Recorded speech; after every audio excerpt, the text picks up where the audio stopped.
Hi everyone, in front of me I've got OnePlus Ace 2B, and let me share with you how to reset camera settings on this device.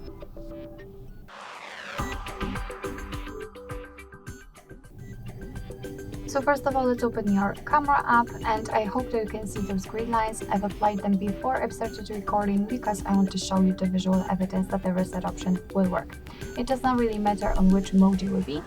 All we have to do is to tap on the three dots icon in the right upper corner and then enter the settings.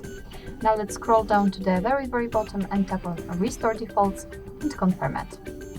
And basically nothing happened because we are still in the settings, but after getting back to the camera, you can see that the green lines disappeared, which simply means that we just successfully reset all camera settings. Alright, so that will be all. Thank you so much for watching. I hope that this video was helpful, and if it was, please hit the subscribe button and leave the thumbs up.